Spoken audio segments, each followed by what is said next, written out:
어, 노벨상까지 받은 로랑 베그라고 하는 프랑스 심리학자가 있습니다. 이제 그분이 이제 책을 썼는데 그 책의 제목이 도덕적인 인간은 왜 나쁜 사회를 만드는가? 도덕적인 인간은 왜 나쁜 사회를 만드는가? 그 내용의 골자는 이렇습니다. 사람이 적선을 하고 고해성사를 하고 밖에 나가서 사람들에게 좋은 일과 그리고 아름다운 일들을 많이 한 후에 이 사람들이 아무도 보는 그 자리에 가면 그 전보다 더 이기적으로 산다고 이 로랑 베그는 말합니다. 그러니까 오히려 자기가 도덕적으로 공적으로 사람들이 보일 때 선하고 아름답게 살았던 그것이 자기의 의로 생각하고 아무도 보는 이 없는 그 익명성이 보장되는 곳에 가면 홀로 있을 때 더 악하고 이기적으로 살기 때문에 결과적으로는 도덕적으로 사는 사람들이 사회에 더 악한 일을 또 더 악의 기능을 담당한다고 이분은 얘기했습니다. 즉 여기서 뭘 말하는 것이냐면 우리가 공적인 자리에 우리가 사람들이 보는 그 자리에서 도덕적인 일을 한다고 해서 그 사람이 선한 사람이 될 수 없다라는 거예요. 로랑 베그는 이 책에서 무엇을 얘기하냐면 어떤 정답을 준다기보다는 이 사람의 책을 저술하는 방법은 연구 사례와 실험을 통해서 밝혀지는 통계를 얘기하는 사람이거든요. 그러니까 우리가 이 책을 통해서 좀 눈여겨봐야 되는 부분은 무엇이냐면 결국은 선한 사람은 이 땅에서 존재하기 힘들다는 겁니다. 우리가 저 사람은 정말 도덕적인 사람이야, 저 사람은 정말 윤리적인 사람이지, 저 사람은 정말 예의가 바라. 그러나 그 사람들이 홀로 있을 때, 그 사람들이 아무도 그 사람을 주목하지 않고 그 사람의 이름을 모르는 자리에 가면 이전보다 더 악한 일을 하면서 그래도 내가 선한 일을 사람들 앞에서 했었지, 그것을 자기 위안 삼아서 더 악한 일을 저지르는 사람의 그 본성, 그리고 그 사람의 죄성을 이 사람은 수많은 사람들을 조사하고 연구해서 얻은 결과라고 우리에게 말하고 있는 겁니다. 오늘 이제 본문의 말씀을 통해서 제가 설교 제목을 정했는데요. 그것이 뭐냐면 건강한 좌절입니다. 건강한 좌절. 좀 앞뒤가 안 맞죠? 건강한데 어떻게 좌절할 수 있지? 좌절하는데 어떻게 건강할 수 있지? 그래서 오늘 이 본문을 통해서 여러분들이 이 설교 제목과 우리가 지금 앞서서 말했던 이 로랑 베그가 그 책에서 썼던 그 내용들이 어떻게 부합되는지를 여러분이 잘 따라오시기 바랍니다. 오늘 여러분들이 함께 이 본문을 통해서 우리가 볼 수 있는 한 사람이 등장하는데요. 우리가 마태복음 19장 16절 오늘 본문의 첫 절을 한번 다 같이 보도록 하겠습니다. 준비 시작.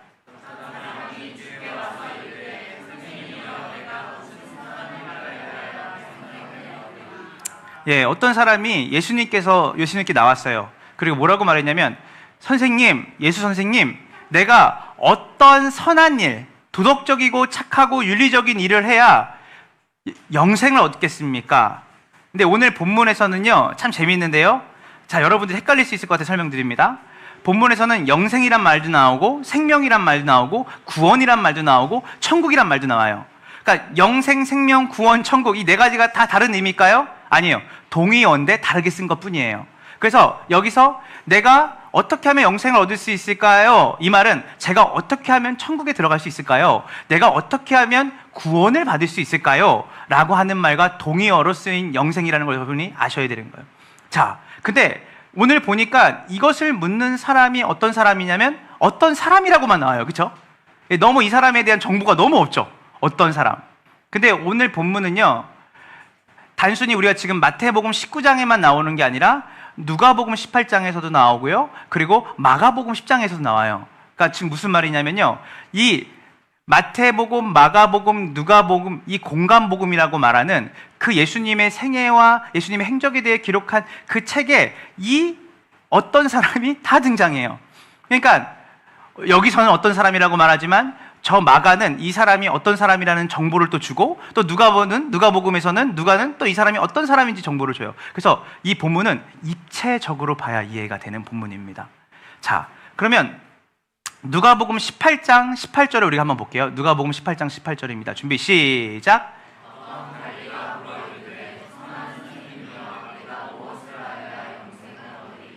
네, 여기서 이제 관리라고 하는 여기에 안에 우리가 이 어떤 사람의 신분과 이 사람이 하고 있는 일에 대한 정보를 얻을 수 있어요. 이 관리라는 뜻은 원래 헬라어로 아르곤이라는 뜻이거든요. 아르곤. 근데 이 단어는 어디에 쓰는 거냐면요. 회당장, 그리고 사내들인 공의회의 의원.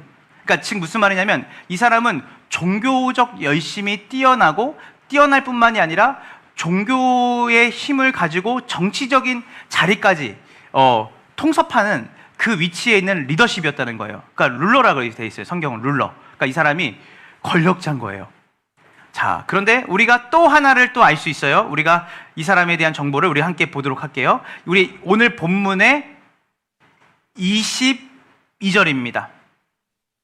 22절. 준비 시작. 그 청년이 재물이 많음으로. 자, 이제 우리가 두 가지 정보를 얻었어요. 이 사람은 힘이 있고 권력이 있는 사람이었어요. 맞나요? 근데 청년이야. 그리고 돈도 많아. 어때요? 네, 좋으시죠? 지도 사모님. 청년인데 관리인데 지도자고 재물이 힘이 많아.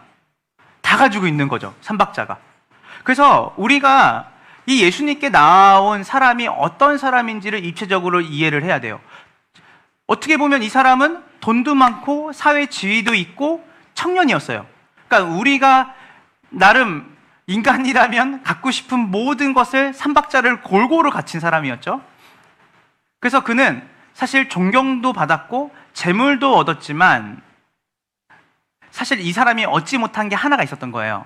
오늘 질문에 뭐라고 나오죠? 선생님이요, 어떤 선한 일을 해야 내가 뭘 얻을 수 있겠습니까? 영생을 얻을 수 있겠습니까?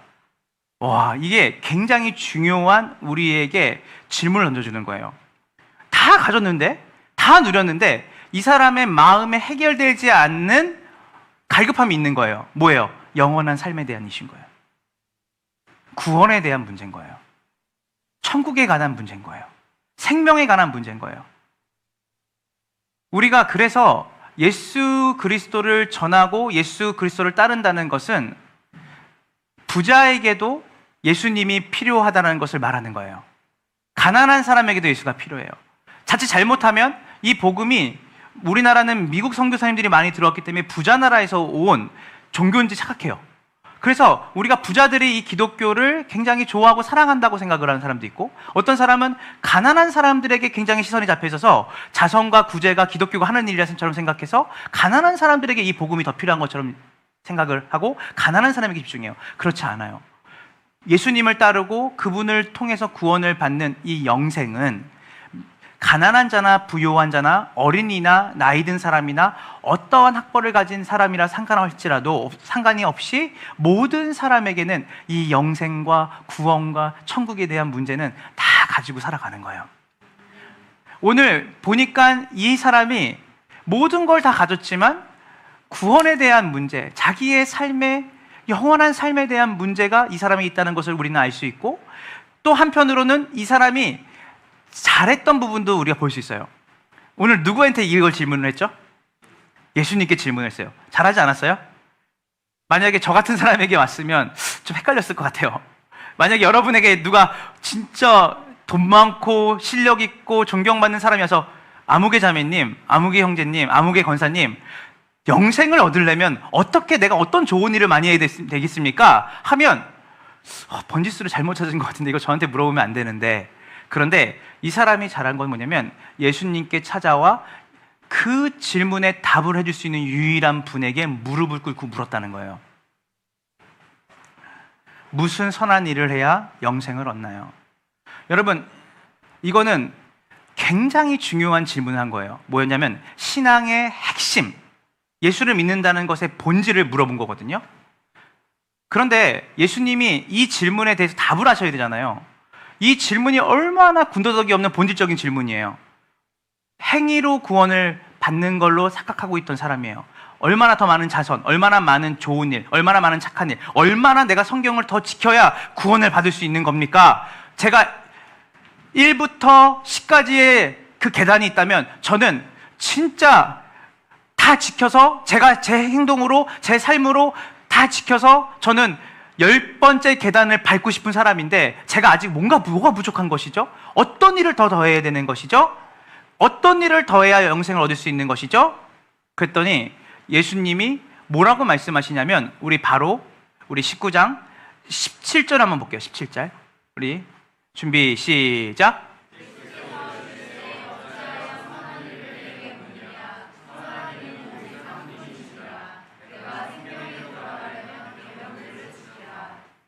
아멘. 자, 예수님이 뭐라고 말씀하시냐면 어찌하여 선한 일을 내게 묻느냐? 무슨 선한 일을 해야, 어떤 선한 일을 해야 제가 영생을 얻겠습니까? 라고 묻는 사람에게 어찌하여 선한 일을 내게 묻느냐? 선한 이는 오직 한 분이신데 그분이 누구예요? 하나님이시다. 이걸 원문으로 보면 이렇게 돼 있어요. 선한 일이라고 돼 있지 않아요. 선 하나만 더 있어요. 선, 착할 선. 그러니까 무슨 말하는 거냐면 우리가 아무리 착한 일과 도덕적인 일과 윤리적인 일을 한다고 할지라도, 우리가 아무리 하나님 말씀을 지킨다 할지라도 우리는 선한 사람이 될 수 있다 없다? 없다는 의미예요. 그러니까 질문 자체가 잘못됐다. 네가 선한 일을 해서 선한 사람이 될 수 있다라고 생각하는구나. 선한 이는 오직 누구밖에 없어? 하나님밖에 없어. 그렇기 때문에 선하지 않은 존재가 선한 일을 한다고 해서 선을 행하는 게 아니라 오히려 그 선을 비틀어서 행하는 것이죠. 우리가 법을 열심히 공부하는 분들을 많이 만나요. 근데 이분들을 우리가 대부분은 아니지만 몇몇 분들을 보면 저렇게 머리가 좋고 법을 열심히 공부하는 분들이 그 법의 이념이죠. 모든 국민이 정말 행복의 권리를 갖고 평등하게 살아갈 수 있도록 도와야 되는 그 일들을 오히려 그분들이 부조리한 일들로 만드는 걸 봐요. 악의 구조에 서 있는 걸 봐요. 즉 무엇이냐면 법 자체가 잘못됐다라기보다는 그 법을 이루고 행하고 그 법을 적용하는 그 사람 자체가 죄인이라는 것이에요. 오늘 이 사람이 이렇게 질문했어요. 여러분이 질문하는 거죠. 이 사람과 여러분은 동일하게 여기면 돼요. 내가 어떻게 해야 천국 갈 수 있을까? 내가 열심히 헌금을 해야 천국 갈 수 있을까? 내가 열심히 교회 출석해야 천국 갈 수 있을까? 전도를 열심히 해야 천국 갈 수 있을까? 내가 어떠한 선한 일을 해야 천국 갈 수 있습니까? 에 대한 예수님의 답은 뭐냐면 너는 선한 일을 선하게 할 수 없는 사람이라는 걸 얘기하는 거예요. 오직 선한 분은 하나님밖에 없다. 그래서 뭐라고 말씀하시냐면 17절을 우리가 다시 한번 볼게요. 다시 한번 주심히 봐보세요. 17절 시작. 예수께서 이르시되 어찌하여 선한 일을 내게 묻느냐? 선한 이는 오직 한 분이시라. 내가 생명에 들어가려면 뭘 지키라? 자, 이 사람은 영생을 얻기 위했죠. 얻기 원했죠. 얻기. 그러니까 내가 뭔가를 해서 보상으로 얻기 원했는데 생명, 구원, 영생, 천국 다 동요하라 그랬어요. 여기서요. 너가 구원에 들어가려면 뭘 해라? 계명들을 지켜라. 얻기를 원했던 사람에게 뭐라냐면 들어가야 한다고 말하는 거예요. 이 미묘한 단어의 뉘앙스를 생각해 봐야 돼요, 여러분이. 나는 영생을 얻고자 하면 어떻게 됩니까? 영생을 얻는 것이 아니라 영생은 뭐다? 들어가는 것이다. 뭘 지켜야? 계명을 지켜야. 뭘 지켜야? 계명을 지켜야. 여기서 말하는 계명은 하나님께서 주신 말씀을 의미하는 거예요. 하나님의 뜻, 하나님의 계시를 얘기하는 거예요. 그랬더니 이 청년이 호기 있게 대답을 했어요. 자, 우리 한번 18절, 19절, 20절을 한번 읽도록 해보겠습니다. 준비 시작. 예수께서 이르시되 살인하지 말라, 간음하지 말라, 내 부모를 공경하라, 내 이웃을 내 자신과 같이 사랑하라 하신 것이니라. 그랬더니 이 청년이 모든 계명, 어떤 계명을 말씀하시는 겁니까? 했더니 예수님이 이 계명이야. 너 이 계명을 다 지켜. 이게 뭐냐면 여러분 십계명이에요. 십계명. 십계명에 대해서 얘기를 하신 거예요. 하나님의 뜻을 얘기한 거예요. 그랬더니 이 청년이 정말 자신감 있게 대답했어요. 20절 다 같이 읽어볼게요. 준비 시작.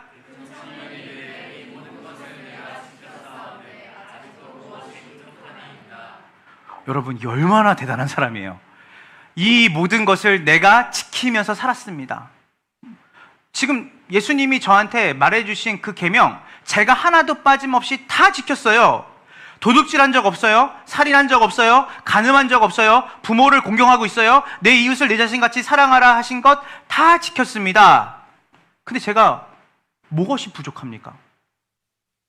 그랬더니 예수님이 네가 온전해질 텐데, 여기서 온전한 뭐냐면 네가 아직 다 지키지 않은 것이 있다라고 말한 거예요. 자, 이제 그것을 너가 이것만 지키면 너가 나를 따를 수 있고 구원을 얻을 수 있어. 자, 21절을 한번 볼게요. 21절 시작. 네가 온전하고자 할진대 가서 내 소유 가난한 자들에게 주라. 그리하면 하늘에서 보화가 내게 있으리라. 그리고 와서 나를 따르라 하시니라. 자, 그러면 네가 지금 내가 보니까 너무 잘 지키고 있구나. 그런데 내가 부족한 거 하나를 좀 얘기해 줄게. 이것만 지키면 네가 온전하게 될 거야. 이것만 지키면 네가 영생을 얻게 될 거야. 그게 뭐냐면 내게 있는 것을 다 팔아. 자, 우리가 마가복음 10장 21절을 통해서 이 본문을 다시 따라해 보겠습니다. 마가복음 10장 21절입니다. 거기에 예수님이 이렇게 말합니다. 예수께서 그를 보시고 사랑하사 이르시되 내게 아직도 한 가지 부족한 것이 있으니 가서, 한 가지예요. 가서 내게 있는 것을 다 팔아 가난한 자들에게 주리라. 그리하면 하늘에서 보화가 내게 있으리라. 저는 내가 여태까지 지켰던 거에서 플러스 내가 지킬 만한 알파를 줬으면 고민이 크게 되지 않았을 것 같은데 가진 것을 다 팔라는 거예요. 여러분, 이게 만약에 우리가 제3자의 이야기니까 그렇구나 하고 들을 수 있지만 주님이 만약에 저한테 장서가 지금 가서 얼마 안 되는 너희 집 그 전세자금 빼가지고 뭐 이렇게 하고 교회 다 팔고 네가 가진 차 다 팔고 다 바쳐야 네가 영생을 얻을 수 있어. 그러면 저는 주님, 저는 좀 쉽지 않을 것 같은데요. 한번 여러분에게 주님이 이렇게 말씀하신다고 생각해 보세요. 너의 전부를 팔아. 너의 전부를 내놔라. 그리고 그것을 가난한 사람에게 나눠줘라. 주님의 의도성이 있는 거예요. 이것을 할 수 있는 사람은 없어요. 걱정하지 마세요. 너 모든 걸 팔아서 네가 증명을 해봐. 네가 가진 거 모든 걸 다 나를 위해서 바쳐봐. 사이비가 이런 일들을 많이 해요. 이단들이 많이 하죠. 그러나 우리 주님이 이것을 우리에게 요구하시지 않아요. 강요하시지 않아요. 그럼 여기는 뭘 말하는 거냐면 우리가 지킬 수 없는 것을 얘기하신 거예요. 그러니까 지금 무슨 말이냐면 선생님, 답을 좀 주세요. 제가 어떻게 하면 구원을 받을 수 있죠? 너 계명을 지키고 있어? 그 계명, 10계명 따다다 그거 제가 다 지켰어요. 그런데 네가 하나만 더 지키면 온전해지겠구나. 그 계명만 지키면 너가 영생을 얻고 구원 얻을 수 있어. 누구의 힘으로? 너 힘으로. 네가 지키는 거니까. 네 힘으로 네가 구원을 받을 수 있는 방법을 물었잖아, 나한테. 그러면 이 마지막 이 퍼즐만 네가 지키면 네 힘으로 구원을 얻는 거야. 다 팔아서 가난한 사람에 내려줘라. 그런데 이 청년이 부자였어요. 재물이 심히 많으니까 뭐가 되면 고민했어요. 즉, 할 수 없었다고. 우리 한번 생각해 봅시다. 우리가 이제 서남, 이 사람이 처음에 예수님께 질문했던 게 뭐죠? 영생과 구원을 얻으려면 내가 어떤 선한 일을 해야 되겠습니까? 여러분, 우리가 바로 이 사람과 같은 신앙생활을 할 때가 많거든요. 저는 우리 교회에 아직 신앙을 제대로 갖지 않는 분들이 3분의 1이 있다는 게 너무 감사해요. 바르게 우리가 배우는 걸로 시작하면 되니까. 여러분, 이 사람은 열심히 율법을 지키면서 살았지만 궁극적으로 하나님을 제대로 이해하지 못했어요. 왜냐하면 이 사람은 선한 일을 해야 뭘 얻는지 알았다고요? 구원을 얻는지 알았다는 거예요. 근데 우리도 여전히 그런 생각하는 사람이 많아요. 선함에 대한 착각. 그래서 예수 잘 믿는 사람들은 착해. 예수 잘 믿는 사람은 윤리적으로 도덕적으로 좋은 사람이야. 그리고 우리는 그것을 착함으로, 선함으로 뭔가 하나님께 칭찬을 받고 사랑을 받고 그 선함으로 우리가 구원을 이루는지를 착할 때가 많아요. 그래서 그 선함이 어떻게 되는지 아세요? 헌금 많이 하고 교회 열심히 나오고 전도 열심히 하고, 자, 하나님 보세요, 제가 이 선함, 저는 여러분들이 그 선함을 내려놓으란 말이 아니라 물론 세상이 타락하고 부패하고 그리고 세상을 볼 때 정말 인간으로서는 저지르면 안 되는 그 일들이 막 일어나는 이 배드 뉴스가 맞죠. 나쁜 뉴스가 많은 이 시대 가운데 우리가 윤리적으로 도덕적으로 기준을 갖고 제대로 사라지면 더 나아질 텐데라고 하는 소망을 갖고 교회가 그 일을 하는 것은 귀한 일입니다. 그러나 복음의 차원으로 들어가야 돼요. 영생의 차원, 본질적인 신앙의 차원으로 들어가면 인간의 도덕적 행위로 구원을 받을 수 있는 게 아니에요. 영생을 얻을 수 있는 게 아니에요. 여전히 우리는 우리의 선함과 착함이 신앙의 본질로 생각하고 신앙생활할 수 있다는 거예요. 여러분, 선함이 신앙의 기준이 되고 윤리와 도덕이 신앙의 기준이 되면요, 여러분의 삶에 하나님의 은혜가 없어져요. 내가 다 이루어야 되는 것이에요. 하나님께 사랑을 받기 위해서, 하나님께 내가 도움을 받기 위해서는 내가 얼마나 착한 일을 했는지를 내가 하나님 앞에 증명을 해야 되고 사람들에게 보여줘야 되는 것이에요. 윤리와 도덕주의로 가면 예수님께서 우리에게 이루신 그 은혜가 없어져요. 사라져요. 여러분, 22절을 한번 다 같이 볼게요. 바로 우리의 모습이죠. 준비 시작. 그 청년이 재물이 많음으로 근심하며 가니라. 지금 뭐 말이냐면 예수님이 네가 온전해질진데 자, 이거 하나만 지키자. 네가 가진 것을 다 팔아서 가난한 사람에게 나눠주고 나를 따라라 했더니 이 청년이 결국적으로 뭐냐면 재물이 많음으로 근심하고 예수님을 떠났어요. 그러니까 지금 무엇이냐면 결국은 자기의 힘으로는, 자기의 그 도덕적이고 윤리적인 의식과 선함으로는 뭐예요? 예수님을 따를 수 없다라는 것을 이 사람이 얘기를 한 거예요. 왜냐면 예수님이 재물을 팔아서 뭐 하라고 그랬어요? 가난한 자에게 나눠주라고 했잖아요. 근데 거기까지는 안 됩니다라고 말한 거예요. 그래서 이 사람이 예수님을 근심하면서 떠났어요. 저는 이 모습이 우리의 모습이 아닐까 싶습니다. 여러분, 제가 이 말씀을 오늘 우리의 삶에 한번 적용해 봅시다. 오늘 주님이 여러분에게 말씀하세요. 장서가, 아무개야, 나를 따라라. 나와 함께 있자. 우리 다 원해요. 근데 주님이 우리에게 말씀하시는 말씀이 너 온전해져야 된다. 너 내 몸같이, 네 몸같이 이웃을 사랑해야 된다. 하나님을 목숨과 뜻과 힘을 다해서 너의 하나님을 사랑해라. 그런데 우리 안에 뭐가 있냐면 그렇게 살고 싶은데 살지 못해요. 이 부자 청년이 영생을 얻고 싶었어요. 맞나요? 영생을 얻고 싶어서 찾아왔으니까. 그런데 영생을 얻고자 하는데 궁극적으로는 그 영생을 얻고자 하는 자신의 그 힘과 능력이 안 되는 거예요. 저는 오늘 우리가 기독교 신앙을 제대로 이해하고 여러분 신앙생활을 한다면 여러분에게 반드시 이 좌절과 실패가 여러분의 삶에 매일같이 확인되어야 된다고 생각을 해요. 착하게 살고 싶고 선하게 살고 싶어요. 그러나 어느 정도 수준인 거예요. 공적인 자리에서 누가 막 쳐다보는 자리에서 쓰레기 줍는 거 할 수 있지만 정말 내가 홀로 있을 때, 얼마나 차 운전을 할 때, 내가 쓰레기 분리수거 할 때 얼마나 이기적으로 변해요. 우리가 우리를 잘 알아요. 그런데 포기할 수 없는 게 구원에 대한 것을 포기 못하는 거예요. 영생에 대한 것을 포기 못하겠어요. 하나님과 바른 관계 안에서 그분이 주시는 생명과 그분이 주시는 은혜와 그분이 주시는 사랑을 포기 못하겠는 거예요. 그런데 따라가고 싶은데 따라갈 수가 없는 거예요. 저는 이 부분이 바르다라고 얘기하고 싶어요. 그 부분이 여러분에게 없다면 여러분은 어쩌면 예수님을 잘못 따라가고 있는 것이에요. 로마서 7장을 우리가 지금 큐티를 우리가 하고 있죠. 로마서 7장에 사도 바울, 성경 66권 중에 14권의 책을 쓴 사람이에요. 여러분 얼마어마하게 하나님께 쓰임받은 사람이죠.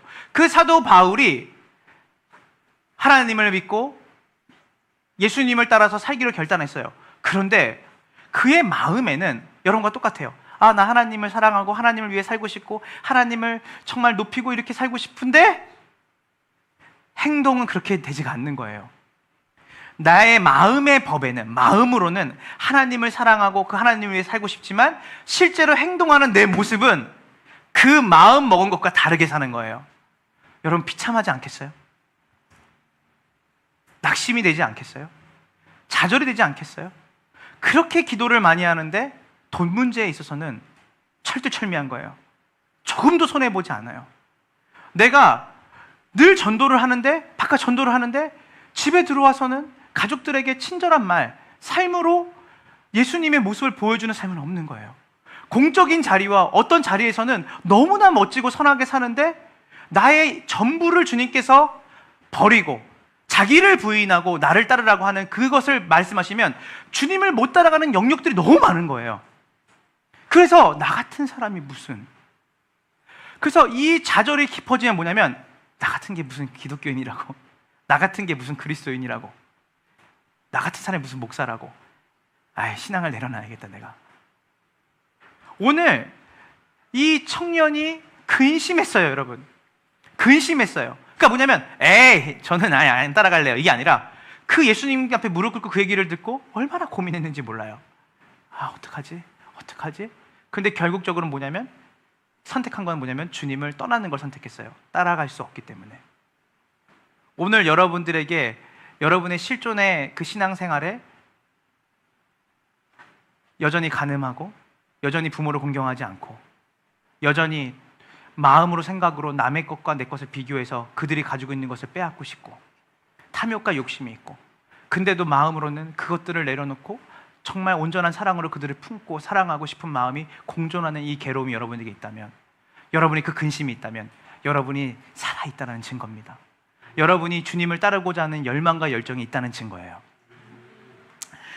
그래서 로마서 7장의 바울은 자기의 좌절과 절망을 끝으로 그것이 그의 삶의 종착지를 여기지 않고 8장으로 넘어갑니다. 우리 로마서 8장 1절을 볼게요. 로마서 8장 1절입니다. 준비 시작.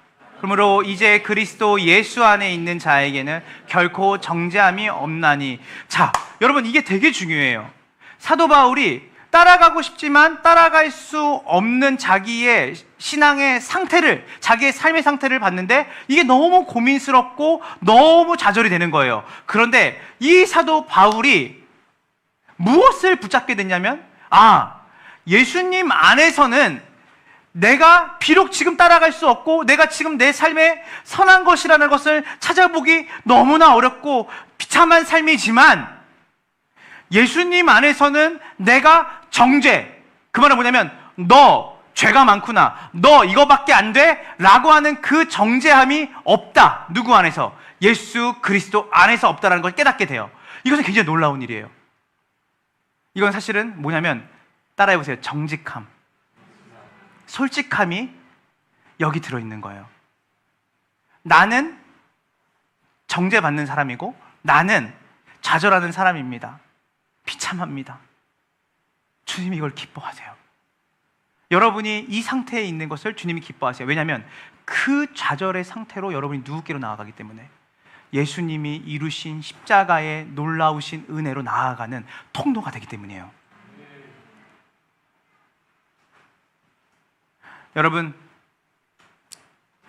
오늘 본문은 뭘 말하는 거냐면요, 우리의 선한 행위로는 구원을 이룰 수 없다라고 얘기하는 것이에요. 여러분, 타종교와 기독교의 가장 큰 차이가 뭐라고 그랬죠? 타종교는 우리가 무엇을 열심히 노력해서 그 보상으로 구원을 얻고 우리가 열심히 뭔가를 해서 그 열심의 중심에 우리가 있는 거죠. 우리가 하는 일을 통해서 페이백, 돌려받는 거예요. 그래서 내가 하는 것만큼, 내가 열심히 하는 것만큼 우리의 구원이 이루어지고 우리의 삶에 하나님이 실존적으로 뭔가 더 나아진 것들을 줄 거라는 소망을 갖고 열심히 하는 거예요. 그 끝은 뭔지 아세요? 여러분, 실망이에요. 하나님에 대한. 기독교는 정반대예요. 여러분들이 열심히 노력하고 여러분들이 착하게 살려고 사는 것으로 노력을 해서 여러분이 구원을 받는 게 아니라 여러분이 죄인이었을 때, 여러분이 아무것도 어떤 행위도 하지 않았을 때, 어쩌면 여러분이 한 주 동안 나 같은 게 무슨 그리스도인이라고, 나 같은 게 무슨 예수를 믿는다고 주일날 교회 오는 것도 가증스러운 삶을 살았을 수 있어요. 그런데 여러분의 그 행위로, 여러분이 가지고 있는 어떤 그 선한 행위로 여러분의 구원이 주어지지 않는다는 것을 믿으시기를 간절히 소망합니다. 뭐라고 말했어요? 너가 생명에 들어가려면, 영생을 어떻게 얻겠습니까는 자기 중심적인 열심과 공로가 있는 거예요. 내가 뭘 해야 얻을 수 있습니까? 얻는 것이 아니다. 구원을 얻는 것이 아니야. 그 길에, 그 문으로 들어가는 것이야. 근데 그 문으로 너는 들어갈 수 있는 존재가 아니다. 우리 함께 우리 말씀 보겠습니다. 우리 요한복음 10장을 보면요, 여러분 저를 보세요. 요한복음 10장을 보면 예수님이 양의 문에 대한 비유를 합니다. 양의 문에 대한 비유.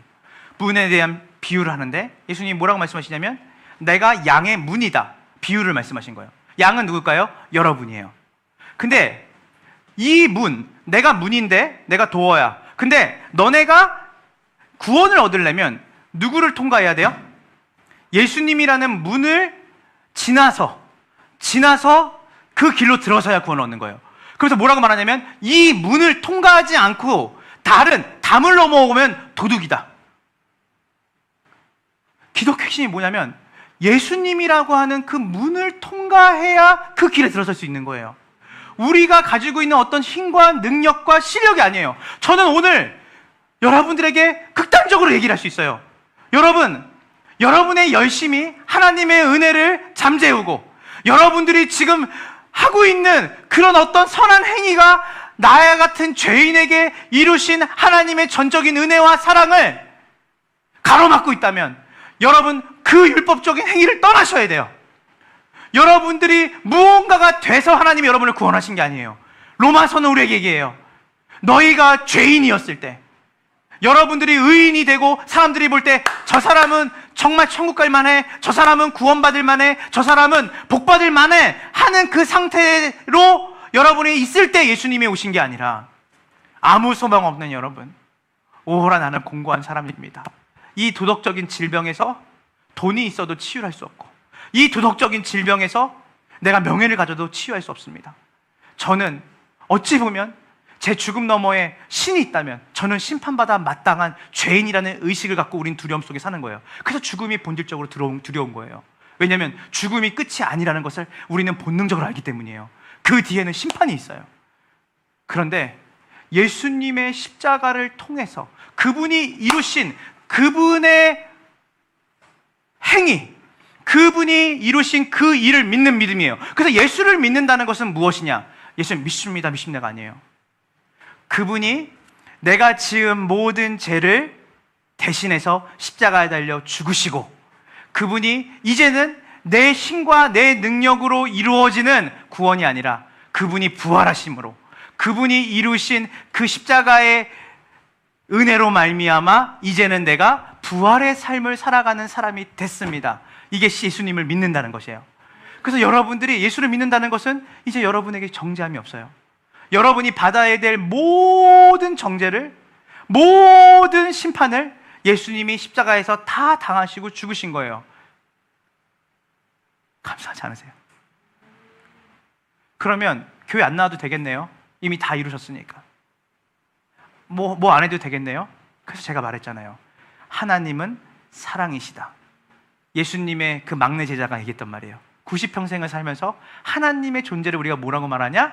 하나님은 사랑이시라. 사도 바울이 얘기를 해요. 그 하나님을 위해서 전적으로 자기의 삶을 드린 사도 바울이 당신의 동인, 당신이 어떻게 그렇게 예수님 때문에 매도 맞기도 하고 자기가 가진 명예도 내려놓기도 하고 자기가 가진 소유를 내려놓고 예수님을 따를 수 있었습니까? 했는데 사도 바울이 고린도후서에서 뭐라고 말하냐면 하나님의 사랑이 나를 강권하십니다. 예수님이 그 이루신 그 일 때문에 나는 자유합니다. 제가 어제 운전하면서 어디를 설교 준비하러 가는데 지금 죽어도 천국 갈 수 있는 거예요. 제가 그 전날에 아내랑 싸웠거든요. 이기심 때문에.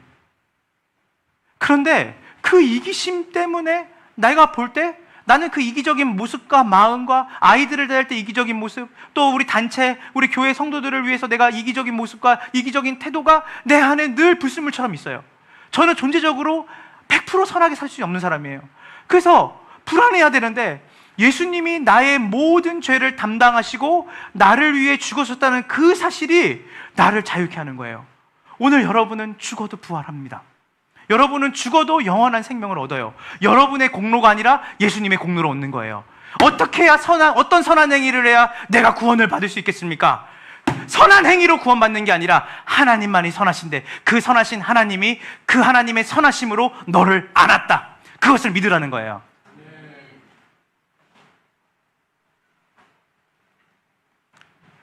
마가복음 10장 21절에 오늘 본문에 나오지 않는 내용이 나오는데요. 우리 한번 마가복음 10장 21절 한번 읽어볼게요. 마가복음 10장 21절입니다. 준비 시작.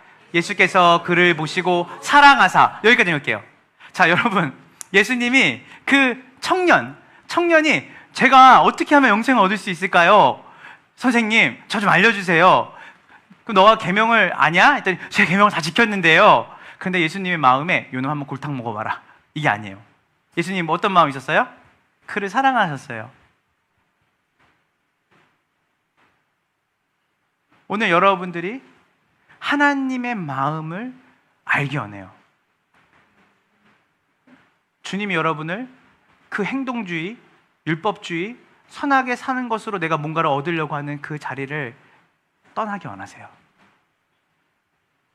여러분, 윤리와 도덕적인 삶을 살지 말라는 것이 아니라 진짜 윤리와 도덕은 어때 이루어지냐면 하나님의 은혜와 사랑이 동인이 될 때 우리의 삶에 저절로 나누어지고 베풀어지는 것이에요. 주님이 이 청년의 신앙을 교정해주고 싶으셨어요. 너의 힘과 능력으로 신앙생활하면 네가 지친다. 너가 불확실 속에 살아야 된다. 그게 아니라 영생은 그 길에 들어서는 것인데 그 길은 네가 가는 게 아니라 내가 그 문이 되어서 너를 그 자리에 들여놓겠다. 나를 믿어라. 나를 신뢰해라. 앞으로 내가 할 일들이 바로 이 일이라고 얘기하는 거예요. 우리 22절, 26절까지 읽어보겠습니다. 22절부터 준비 시작. 그 청년이 재물이 많음으로 이 말씀을 듣고 예수께서 제자들에게 이르시되 내가 진실로 너희에게 이르노니 부자는 천국에 들어가기가 어려우니라. 다시 너희에게 말하노니 낙타가 바늘기로 들어가는 것이 부자가 하나님의 나라에 들어가는 것보다 쉬우니라 하시니 제자들이 듣고 몹시 놀라 이르되 그렇다면 누가 구원을 얻을 수 있으리까? 예수께서 그들을 보시며 이르시되 사람으로는 아멘. 자, 여러분, 예수님이 제자들에게 말씀하세요. 내가 진실로, 예수님이 이러거든요. 거듭 말하실 때, 중요한 걸 얘기할 때 진실로 앞에 붙이세요. 진실로 너에게 이르노니 부자는 천국에 들어가기 어려우니라 라고 했어요. 여러분, 이 부자가 뭘까요? 이 부자라는 의미는요, 그 당시에 있던 이스라엘 사람들은요, 부자가 된다는 의미는 하나님이 복 주셔서 그들의 삶 가운데 부유함이 있다고 여겼단 말이에요. 가난함은 하나님의 저주와 심판이라고 여겼어요, 이 사람들이. 그런데 제자들이 볼 때 저렇게 훌륭하고 존경받는 사람이, 재물이 많은 사람이, 하나님께 복을 많이 받은 것 같은 사람이 천국에 들어갈 수 없다면 누가 들어가지? 이 말은 무슨 말인지 아세요? 우리가 가지고 있는 그 어떤 소유도, 우리가 가지고 있는 어떠한 실력과 내가 가지고 있는 어떠한 풍성함과 부요함으로도, 어떤 분은 이것을 재물로 연결하는 분도 있지만 저는 이렇게 얘기를 해요. 여러분들이 내가 하나님께 구원을 받고 내가 앞으로 복받는 그 모든 것들이 바로 내가 가진 이 소유라고, 이것 때문이라고 생각하는 그 우상을 가진 사람은 들어갈 수가 없어요. 주님, 제가 가진 그것이 하나님의 은혜를 통해서만 오직 구원을 받는다는, 예수님이 이루신 일을 통해서만 구원을 받는다는 것을 계속해서 선해 보이는 것으로 가로막는 것, 은혜를 내 행위와 내 실력과 내 노력으로 은혜를 가로막고 있는 그 모든 것이 바로 부자입니다. 그런 사람은 그 당시에 근동지방에서 가장 큰 동물이 낙타였습니다. 그리고 이 바늘기라는 것은 여러 이견이 있지만 사실은 그 당시 사람들이 생각했던 가장 작은 구멍이 바늘기였어요. 가장 큰 동물이 가장 작은 구멍으로 들어갈 수 있겠습니까? 못 들어가요. 그 말은 뭐냐면 내 공로를 의지하고 내 힘을 의지하고 내 실력을 의지하고 내 도덕적인 기준을 의지해서 천국에 들어가려는 사람들은 천국에 못 들어간다. 오직 누구로만 가능하다? 하나님으로만 그 구원이 가능하다. 믿으세요? 이게 기독교의 핵심입니다. 여러분, 바로 이 사건, 이 부자 청년이 찾아와서 선생님 어떻게 하면 영생을 얻겠습니까? 라고 이를 물어보기 전에 그 전에 사건이 하나 있어요. 그게 뭐냐면 마태복음 19장 14절입니다. 여러분 너무 잘 아시는 내용이에요. 마태복음 19장 14절 한번 봅시다. 마태복음 19장 14절입니다. 제가 읽어드릴게요. 예수께서 이르시되 어린아이들을 용납하고 내게 오는 것을 금하지 말라. 천국이 이런 사람의 것이니라. 어떤 사건이 있어요? 예수님이 나타나셨는데 어린아이들이 예수님께 막 달려드는 거예요. 예수님이 했더니 그 당시에 이 이스라엘 사람들의 옛날 생각에는 남자 빼고 여자와 아이들은 사실은 재산 목록과 같았어요. 그러니까 인권 자체가 없다고 보면 돼요. 근데 어린아이들이 그 성인 남자들을 제치고 들어와가지고 예수님하고 오니까 예수님 막 붙잡으려고 하고 예수님께 막 안기려고 하니까 제자들이 어허! 어린아이가 감히 어디?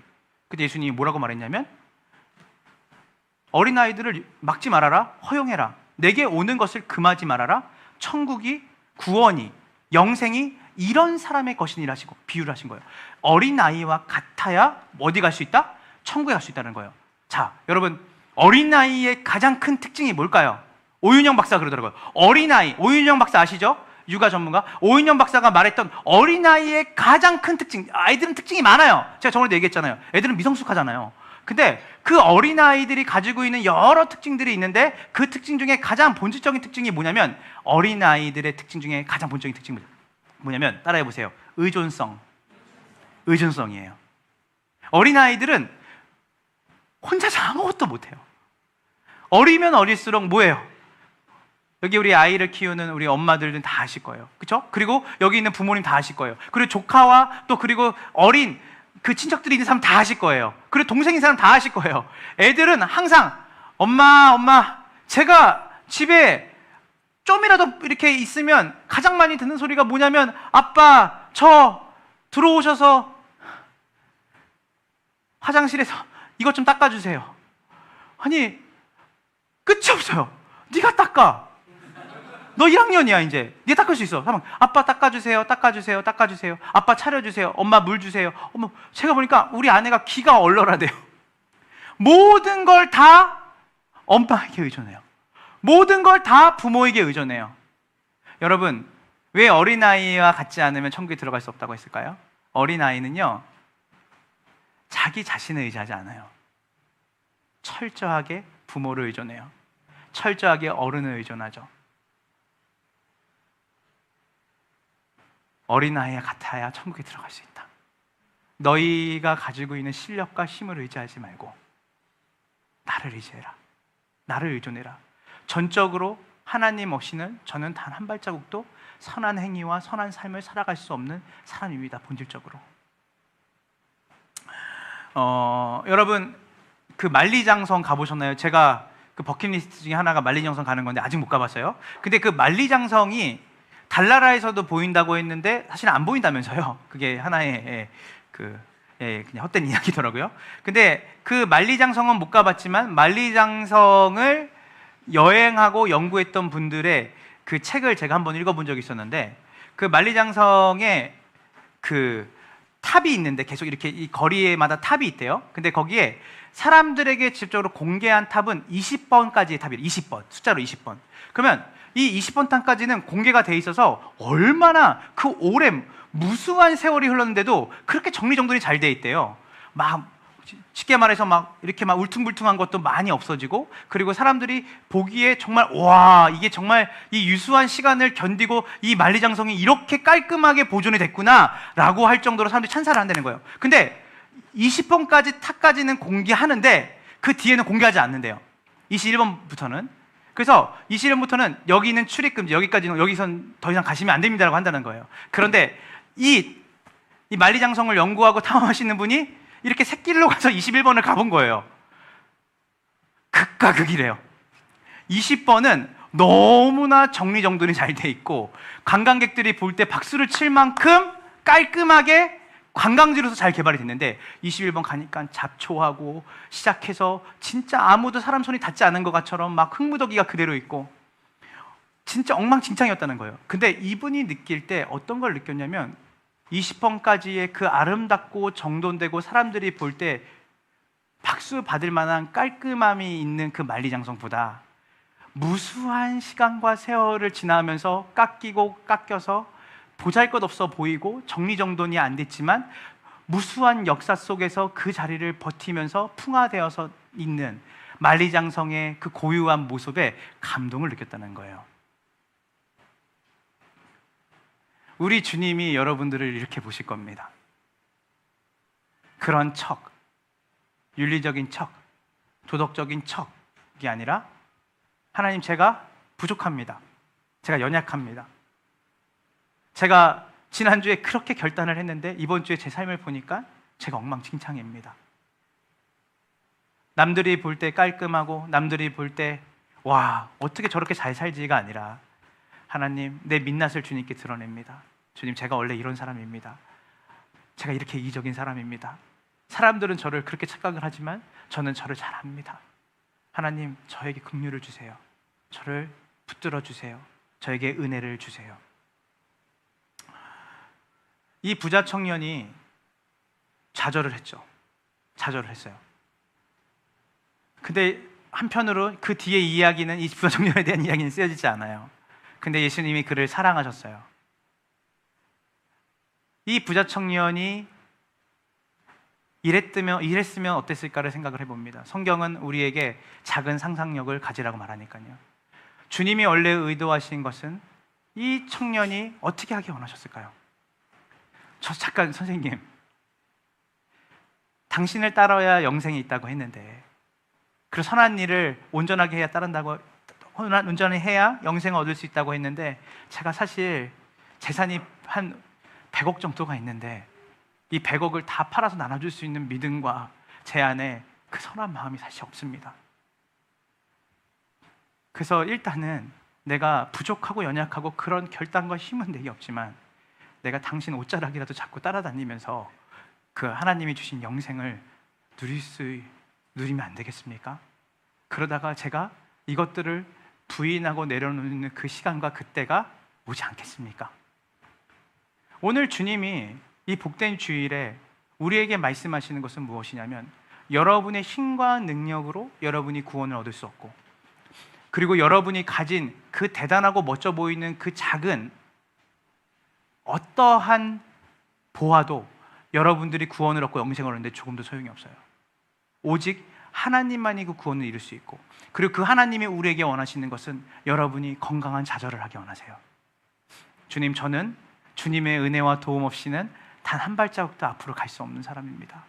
제가 지금 10발자국 주님이 따라오라고 하신다면 저는 많이 근심이 됩니다. 그러나 주님, 제가 지금 한두 발자국까지밖에 못 가지만 주님 따라가다 보면 제가 10발자국으로 주님의 은혜로 갈 수 있는 사람이 될 거라고 믿습니다. 주님, 제가 주님 따라가겠습니다. 주님, 제가 붙잡겠습니다. 오늘 여러분에게 하나님의 전적인 은혜와 사랑으로 여러분이 구원을 받고, 여러분의 삶은 여전히 변화되지 않는 것처럼 보이고 여전히 깨어지고 부서지고 비틀거리고 넘어지지만, 그럼에도 불구하고 나를 빚으셔서 완벽하고 온전하게 예수님을 따르는 자로 이루실 그 하나님을 기대하는 마음으로 여러분의 하루하루의 삶을 부족하지만 넉마주 같지만 주님 따라가기로 결단하는 여러분의 복된 삶이 되기를 간절히 주님의 이름으로 축원합니다. 우리 함께 찬양하고 기도하고 마치도록 하겠습니다.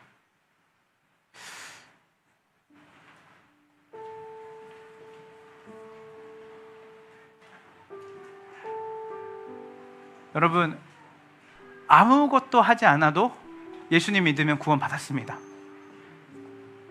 저희 할아버지가, 저희 할머니, 우리 1월달이죠? 그때 처음 할머니 모시고 왔을 때 할아버지가 이렇게 말했어요. 예수 믿어. 예수 믿어야 우리 죽어서도 만날 수 있어. 저는 너무 울컥하더라고요. 90살 된 우리 할아버지가 믿음이 있는 거예요. 예수를 믿어야 우리 죽어서도 같이 만날 수 있어요. 맞아요. 예수님이 이루신 그 일을 믿어야 구원받는 거예요. 80평생, 90평생, 100평생, 몇백 평생 우리가 살아가는 삶으로 구원을 받는 게 아니라 오직 예수님이 십자가에서 이루신 그 일을 통해서 구원을 받는 겁니다. 오늘 여러분의 삶에 주님의 은혜가 강물같이 흘렀으면 좋겠어요. 내 노력이 아니구나. 내가 가진 어떤 행위가 아니라 오직 주님의 은혜구나. 그리고 그 은혜에 반응하며 살기에도 부족한 삶이지만 내가 포기하지 않고 주님을 따라가며 주님의 형상으로 주님이 나를 빚어가겠다고 하셨으니까 나도 그렇게 사는 결단을 주님께 보여야겠다라고 하는 사랑의 반응이 오늘 여러분의 삶 가운데 주님께서 보이신 사랑으로 말미암아, 먼저 보이신 사랑으로 말미암아 여러분이 결단하고 곡조 있는 기도로 오늘 찬양을 올려드렸으면 좋겠습니다. 우리 찬양하며 나갑시다. 주 사랑이 나를 숨쉬게 해. 세상 그 어떤 어려움 속에도, 세상 그 어떤 어려움 속에도 주 은혜로 나를 돌보시며. 언제까지요? 세상 끝날까지 지켜주시네. 주 사랑이 나를 이끄시네. 주 사랑이 나를 이끄시네. 우리는 갈 수 없어요. 내가 갈 수 없는 그곳으로 주의 사랑 나를 붙드시며, 주의 사랑 나를 붙드시며. 언제까지? 세상 끝날까지 인도와. 주님만이 나 마음을 아시죠? 주님만이 내 아픔 아시며, 주님만이 내 맘 어루만지네. 어느 것 하나, 어느 누구도 나를 향하시. 주님의 사랑을 끊을 수 없네. 우리 외칩시다. 주님만이 내 능력이시며, 주님만이 나의 구원이시네. 어느 누구도 나를 향하시. 주님의 사랑을 끊을 수 없네. 주님만이 내 품 아시며, 주님만이 내 맘 어루만지네. 어느 누구도 나를 향하시. 주님의 사랑을 끊을 수 없네. 우리 전심으로 고백하며 나갑시다. 주님만이 내 능력이 되십니다. 오직 주님이 나의 구원이 되십니다. 주님만이 나의 구원이시네. 어느 누구도 나를 향하시. 주님의 사랑을 끊을 수 없네. 주네 날 태우시네. 주네 보게 하시네. 살아가는 동안 은혜로만 살리. 십자가의 대로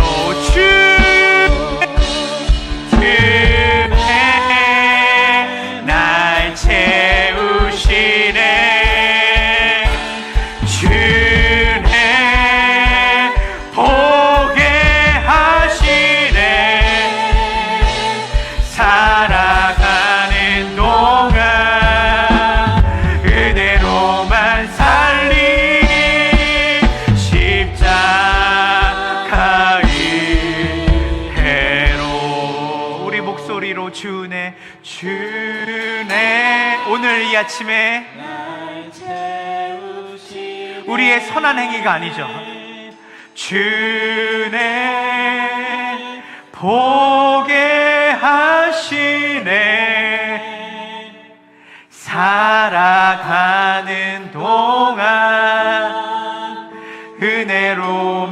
살린 십자가 은혜로. 우리 오늘 이 시간 한 가지만 기도하고 마칠 텐데요. 여러분 한번 상상해 보세요. 눈을 감아 보세요. 여러분이 새하얀 흰 옷을 입고 외출한다고 생각해 보세요. 너무나 깨끗한 옷을 입고, 나 정말 깨끗한 옷을 입었다. 정말 내가 조금도 때가 타지 않는 깨끗한 원피스를 입고 하얀 정장을 입고 여러분이 길을 나선 거예요. 근데 웬걸요? 바깥에는 광풍이 불고 비가 내리고 흙탕물이 막 튀기는 진흙투성이의 길이 여러분에게 있는 거예요. 최대한 옷을 더럽히지 않으려고 피해서 가는데 그만 차가 지나가다가 진흙을 나한테 튀겨버렸어. 그때 우리가 선택하는 것은 무엇이죠? 이렇게 더러워진 거 에라 모르겠다. 그냥 이 흰 옷 그냥 다 뭐에 묻든 상관없이 그냥 막 엉망으로 가야겠다. 여러분 그러면 안 돼요. 여러분 그 진흙 묻은 그 흰 옷을 가지고 빠셔야 돼요. 다시 깨끗하게 사는 길로 가셔야 돼요. 근데 그 빨 수 있는 그 유일한 길은 오직 예수님의 보혈밖에 없어요. 오늘 여러분이 어떻게 살았든 어떤 삶을 살았든 상관없습니다. 오늘 하나님께서 주님 제가 연약하고 부족하고 죄투성입니다. 그래서 하나님 제게 소망이 없는데요, 오늘 이 시간 하나님 예수님의 보혈로 제 더러워진 이 하얀 옷을 다시 빨기 원합니다. 새롭게 해주세요. 주님 깨끗하게 살기 원합니다. 주님 포기하지 않겠습니다. 주님 거룩한 삶을 살게 하여 주시옵소서. 오늘 이 아침에 이 복된 주일에 우리 오늘 하나님께서 전적으로 내 행위와 내 능력이 아니라 그분의 능력으로 구원하신 그 은혜에 감사하고, 하나님 오늘 이 시간 내가 그분이 주신 그 은혜로 말미암아 거룩하고 깨끗한 삶을 살아가기로 결단해야 되는데, 하나님 그 결단이 무색하리만큼 늘 죄를 잡고 살고 내 안에 악한 마음밖에 없습니다. 하나님 오늘 그것을 예수님의 보혈로 다시 빨기 원합니다. 깨끗하고 새롭게 거룩하게 내가 우리의 삶에 주님의 말씀을 따라 살아가는 존재가 되기 원합니다. 오늘 회개하기 원합니다. 하나님 깨끗해지기 원합니다. 주의 보혈로 나를 정결케 하여 주시옵소서. 우리 시간 다 같이 그 은혜에 감사하며 정결한 삶을 사는 것에 하나님 은혜를 주시고 힘을 달라고, 포기하지 않는 주님을 향한 열정, 주님을 닮은 삶 살아갈 수 있게 해달라고, 예수님의 보혈의 능력 믿고 붙잡고 나아가는 삶 살아가게 해달라고 이 시간 다 같이 주의 일창 기도하며 주께 나아갑시다. 주여! 오 하나님, 그렇습니다. 오늘 시간 우리 안에 선한 것이 없습니다. 깨끗한 것이 없습니다. 주님 깨끗하게 살고 싶은데 하나님 흙탕물이 가득한 이 땅에서의 삶이 우리를 살아가지 못하게 만들고, 하나님 우리 안에 거짓됨과 음란함과 탐욕과 욕심과 남에게 하나님 사랑보다는 하나님 배제하고 혐오하며 살아가는 삶으로 우리를 몰립니다. 하나님 우리는 선한 것 같지만 선하지 않습니다. 하나님 그걸 우리가 잘 압니다. 우리의 선한 행실로 하나님 우리가 구원받을 수 없습니다. 이 부자 청년이 우리입니다. 하나님 이 부자 청년이 우리의 모습입니다. 하나님 어떻게 하면 죽음 너머의 영원한 생명 천국을 하나님 소유할 수 있겠습니까? 주님이 말씀하십니다. 선한 행위, 선한 행실로 가는 것이 아니다. 너가 선한 존재가 아니다. 오직 예수님의 십자가만이 너를 그분의 그 구원의 문에 들어가게 할 수 있다. 하나님 믿고 살았습니다. 하나님 알았지만 모르고 살았습니다. 오늘 주님의 그 은혜가 우리 사랑을 함께하는 교회 모든 성도들의 삶 가운데 하나님의 은혜로 내가 구원받고 하나님의 은혜로 내가 살아가는구나, 그 은혜 충만함 있게 하시고, 넘어져도 더러워져도 일어설 수 있는 힘은, 깨끗해질 수 있는 힘은 나의 삶에 있지 않고 오직 예수 그리스도의 보혈의 은혜로 있음을 알고, 그 예수님을 의지하고 십자가에서 이루신 그 구원의 은혜 하나님 늘 붙잡고 의존하며 살아가는 어린아이가 되게 하소서. 주님만 의존하게 살아가게 하소서.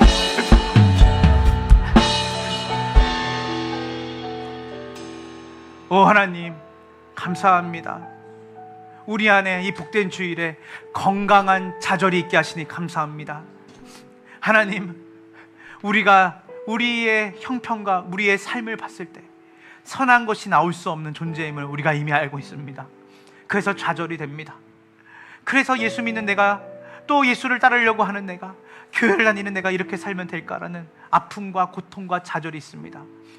그 좌절된 우리의 삶 가운데 주님이 찾아와서 말씀하십니다. 너가 행위로 구원을 받는 게 아니다. 너가 행위로 나를 따를 수 있는 것이 아니다. 너가 나를 따를 수 있도록 내가 너를 위해, 너의 죄를 위해 내가 대신 죽었다. 그것을 믿느냐? 주님, 우리가 믿습니다. 그리고 하나님, 우리가 포기하지 않습니다. 왜냐하면 하나님의 그 십자가에서 보신 사랑은 영원하기 때문입니다. 우리의 부족함을 넉넉하게 감싸고 우리를 온전하게 만들어주시는 사랑이기 때문입니다. 주님, 우리가 하나님의 자녀입니다. 사생아는 지도를 받지 않습니다. 사생아는 인도받지 않습니다. 그러나 진짜 자녀는 인도를 받습니다. 진짜 자녀는 보호를 받습니다. 진짜 자녀는 그 부모의 건강한 날개 안에 성숙하게 되어 있습니다. 주님, 그 진짜 사랑을 우리 가운데 보이신 하나님의 사랑을 믿습니다. 함께하는 교회 성도들이 복음의 핵심, 복음의 본질, 예수님의 은혜를 붙잡고 하루하루 건강한 좌절을 하며 주님께 더 의존성을 높이고 주님만을 바라보며 주님께 기대어 살아가는 복된 인생 되어지게 하여 주시옵소서. 이들의 죄가 주홍같이 붉을지라도 이들의 그 주홍 같은 죄를 흰눈보다 더 희게 씻기신 예수님의 보혈의 은혜, 구원의 은혜를 믿는 그 믿음으로 이들의 일상 가운데 그 예수님을 보여주며 살아가는 하나님의 증인들로 이들을 붙들어 사용하여 주시옵소서. 지금은 우리 구주 예수 그리스도의 은혜와 아버지 하나님의 크신 사랑과 성령님의 교통하심이 선한 행위로 구원을 받는 것이 아니라 오직 주의 은혜로 구원을 받고 영생의 길에 들어선다는 것을 믿고 그 주님이 보이신 그 영생과 하나님의 은혜에 합당한 자로 살아가기를 포기하지 않고 예수님을 따라가는 삶, 예수님의 인격을 닮아가는 삶으로 이 땅 가운데 수많은 사람들에게 예수님의 사랑을 말로, 삶으로 보여주기로 결단한 함께하는 교회의 모든 성도들의 삶 가운데 지금으로부터 영원까지 함께 있을지어다.